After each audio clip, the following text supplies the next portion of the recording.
Hey guys, it's Zoo from Zoo Books, and today I will be reading the first book of the Penderwicks series, The Penderwicks, A Summer Tale of Four Sisters, Two Rabbits, and a Very Interesting Boy by Jean Birdsall, and I will be reading the first chapter. Chapter 1, A Boy at the Window. For a long time after that summer, the four Penderwick sisters still talked of Arundel. Fate drove us there, Jane would say. No, it was the greedy landlord who sold our vacation house on Cape Cod. Someone else would say, probably Sky. Who knew which was right?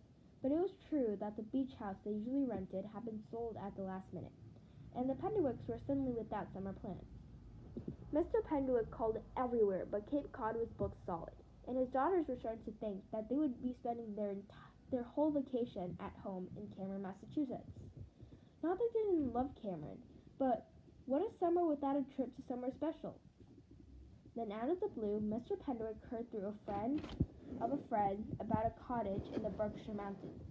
It had plenty of bedrooms and a big fenced-in pen for a dog, perfect for big, black, clumsy, lovable hound Penderwick. And it was available to be rented for 3 weeks in August.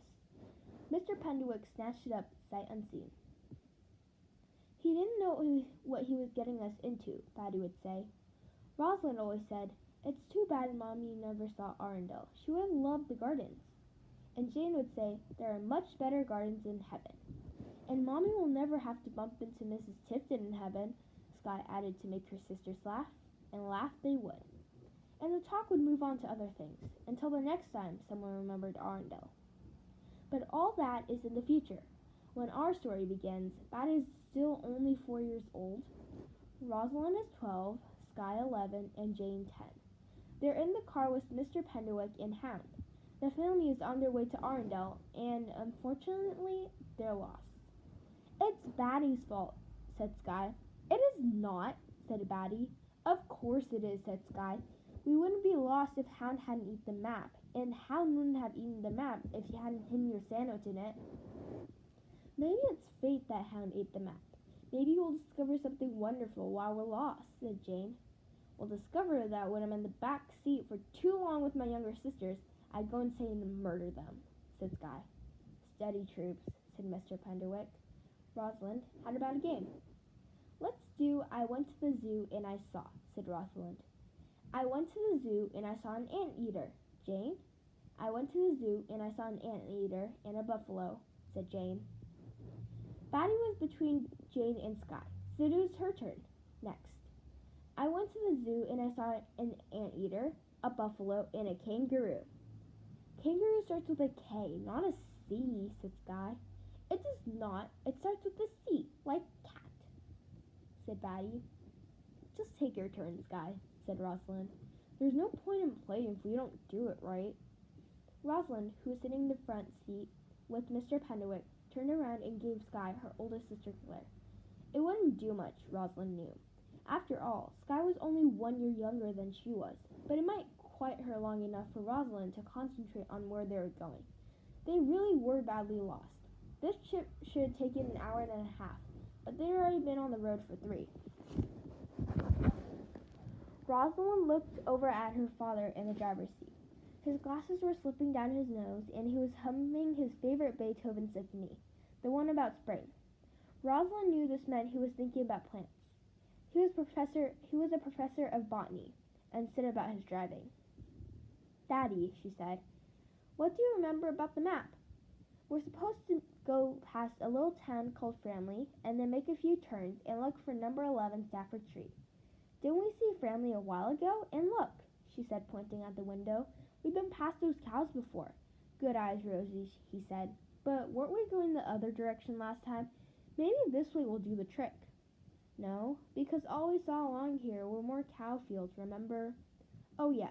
Mr. Penderwick stopped the car, turned it around, and went back the other way. We need to find someone who can give us directions, said Rosalind. We need to find a helicopter that can airlift us out of here, said Sky. And keep your stupid wings to yourself. She was talking to Batty, who as always was wearing her beloved orange and black butterfly wings. They're not stupid, said Batty. Woof, sit down from his place among the boxes and suitcases in the very back of the car. He always took, Batty said in every discussion. Lost and weary, the brave explorers and their faithful beasts argued among themselves. Only Sabrina Starr remained calm, said Jane. Sabrina Starr was the heroine of the books that Jane wrote. She rescued things. In the first book, it was a cricket. Then came Sabrina Starr rescues a baby sparrow. Sabrina Starr rescues a turtle, and most recently, Sabrina Starr rescues a groundhog. Rosalind knew that Jane was looking for ideas on what Sabrina should rescue next. Skye had suggested a man-eating crocodile who would devour the heroine and put an end to the series, but the rest of the family had shouted her down. They enjoyed Jane's books. There was a loud oomph in the back seat. Rosalind glanced around to make sure violence hadn't broken out, but it was only Batty struggling to twist herself backwards to see Hound. Jane was jotting in her favorite blue notebook, so they were both all right, but Skye was blowing out her cheeks and imitating a fish, which meant she was much more bored, even more bored than Rosalind had feared. They'd better find this cottage soon. Then Rosalind spotted the truck pulled over by the side of the road. Stop, Daddy! Maybe we can get directions! Mr. Penderwick pulled over and Rosalind got out of the car. She now saw that the truck had tomatoes painted in large letters on each side of its doors. Next to the truck was a wooden table piled high with fat red tomatoes, and behind the table, an old man wearing worn blue jeans and a green shirt with Harry's tomatoes embroidered across the pocket. Tomatoes, he asked. Ask if they're magic tomatoes, Rosalind heard. Out of the corner of her eye, she saw Skye hauling Jane back in through the car window. My younger sisters, said Rosalind apologetically to the old man. Had 6 of them myself. Rosalind tried to imagine having 6 younger sisters, but she kept coming up with each of her sisters turned into twins. She shuddered and said, Your tomatoes look delicious, but what I really need is directions. We're looking for number 11 Stafford Street. Arundel? I don't know about any Arundel. We're supposed to be renting a cottage at the address. That's Arundel. Mrs. Stifton's place. Beautiful woman. Snooty as all get out, too. Oh, dear. You'll be fine. There are a couple of nice surprises over there. You're going to have to keep that blonde one under control, though, he said, nodding toward the car, where Skye and Jane were now leaning out of the window together, listening. Muffled complaints could be heard from Batty, who was being squashed. Why me? Called Skye. The man winked at Rosalind. I can always spot the troublemakers. I was one myself. Now tell your dad to go down this road a little ways, take the first left, and then a quick right, and look for the number 11. Thank you, said Rosalind, and turned to go. Hold on. He plopped a half-dozen tomatoes into a paper bag. Take these. Oh, I can't, said Rosalind. Sure you can. Tell your dad they're a present from Harry. He handed Rosalind the bag. And one last thing, young lady. You and your sisters better stay clear of Mrs. Tipton's gardens. She's touchy about those gardens. Enjoy the tomatoes. Rosalind got back to the car with her bag of tomatoes. Did you hear him? Straight, then left, then right, then look for number 11, said Mr. Penderwicks, starting up the car. What's this Arundel he was talking about? And who's said Skye. And who's Mrs. Tifton, said Jane. How needs to go to the bathroom, said Batty. Soon, honey, said Rosalind. Daddy, here, go left. A few moments later, they were turning onto Stafford Street. Then suddenly, Mr. Penderwick stopped the car in the middle of the road, and everyone stared in amazement. What had the family expected from a rental cottage? A cozy little tumble-town house with a few pots of geraniums in the front yard. Even Harry the Tomato Man's news hadn't changed that. If anyone had thought about it at all, they figured snooty Mrs. Tifton lived in a cottage next to theirs and grew vegetables in carefully guarded garden plots. That's not what they saw. What they saw were 2 tall, elegant stone pillars with number 11 carved across one and Arundel across the other. Beyond the pillars was a lane widening off into the distance, with double rows of tall poplars on each side. And past the poplars was a beautifully tended lawn, dotted with graceful trees. There was no house in sight. Holy bananas, said Skye. Cottages don't have front yards like this, said Rosalind. Daddy, are you sure you remembered the right address? pretty sure, said Mr. Penderwick. He turned the car and started slowly down the lane, which wandered on and on until the Penderwicks thought they would never reach the end. But finally there was one last curve. The poplar trees ended, and Rosalind's fears were realized. Daddy, that's not a cottage. No, I agree, that's a mansion. And so it was. It was a huge mansion crouching in the middle of the formal gardens. Built from gray stone, it was covered with towers, balconies, terraces, and turrets that jutted every which way. In the gardens, there were fountains and flowering edges and marble statues, and that was just the part that the Penderwicks could see from the lane. The exhausted travelers saw before them a dwelling fit for kings. Paravel, El Dorado, Camelot, said Jane. Too bad we're not kings, said Skye. We're still lost, said Rosalind, discouraged. Buck up, Rosie, said Mr. Penderwick. Here comes someone we can ask. A tall teenage boy pushing a wheelbarrow had appeared from behind a large statue of Cupid and Venus. Mr. Penderwick rolled down his car window, but before he could call out to the boy, a familiar gagging noise came from the very back of the car. Hound's gonna barf, shrieked Batty. The sisters knew the drill. In a flash, they flew out and around to the back of the car, and dragged out poor Hound over the side of the lane. He threw up on Jane's sneakers. Hound, how could you? Moaned Jane, looking down at her yellow high tops.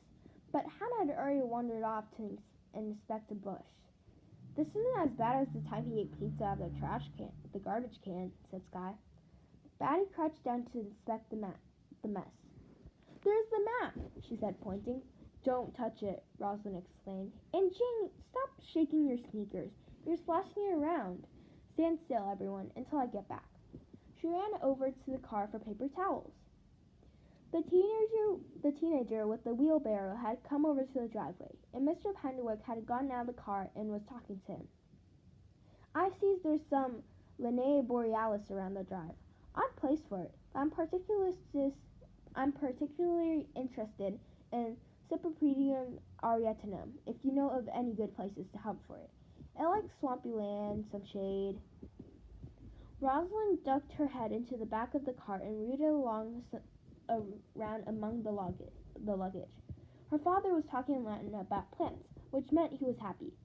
She hoped she remembered to ask the boy about directions, too. He looked nice, that boy, 18 or maybe 19 years old, with light brown hair sticking out from under a Red Sox baseball cap.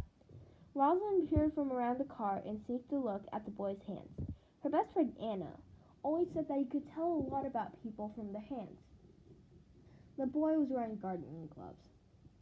The paper towels were behind Mr. Penderwick's computer and under a soccer ball. Rosalind grabbed a bunch and rushed back to her sisters. Jane and Skye were piling leaves on top of Hound's barf. Remember when he ate that lemon cream pie off the Jaggers' picnic table? He really pooped that time, said Skye. What about when he stole a whole meatloaf out of the refrigerator? He was sick for 2 days, said Jane. Shh, said Rosalind, wiping Jane's sneakers clean. Mr. Penderwick and that boy were walking over. Girls, this is Cagney, said Mr. Penderwick. Hi, said Cagney with a big smile. He slipped off his gloves and stuck them in his jeans pocket. Rosalind looked hard at his hands, but they were just regular old hands to her. She wished Anna were there. Cagney, these 4 are my pride and joy. The one with blonde hair is my second daughter, Skye. Blue sky, blue eyes, said Skye, opening wide her blue eyes to demonstrate. That's how you can remember which one she is, said Jane. Blue eyes and straight blonde hair. The rest of us have identical brown eyes and dark curly hair. People get me and Rosalind mixed up all the time. They do not. I'm much taller than you are, said Rosalind, painfully aware that not only was she holding vomity paper towels, she was wearing her shirt with Wildwood Elementary School across the front. Why had she worn it? She didn't want people to think she was still in elementary school. She was going to start 7th grade in September. Yes, the tall one is Rosalind, my oldest. The short one is Jane, and... Mr. Penderwick looked around him. Over there, said Jane, pointing to the orange and black wings sticking out from behind a tree. And that's Batty, the shy one. Now, troops, good news. This is the right place after all. Cagney's the gardener here at Arundel Hall. That's what the mansion is called, and he's been expecting us. Our cottage is at the back of the estate grounds. It used to be the guest cottage for the main house, back in the days where General and Mrs. Framley were alive. It's quieter here with Mrs. Tifton in charge. Mrs. Tifton! Exclaimed Jane, and would have said more if Rosalind had not dug an elbow into her ribs. Okay, girls, let's be off, said Mr. Penderwick. And Cagney, let's have that talk about the native flora sometime soon. Yes, I like that, said Cagney. Now to get to the cottage, take the driveway up there on the left and follow it past the carriage house and into the formal gardens. You'll see the sunken garden to your left and the Greek pavilion to the right. Then you'll drive through a boundary hedge. The cottage is a few hundred more yards long. It's yellow. You can't miss it. And the key is under the mat. Rosalind rounded up Batty. Sky fetched town, and soon everyone was in the car ready to go, except for Jane. She was standing in the driveway, staring up at Arundel Hall. Rosalind leaned out the window. Jane, come on.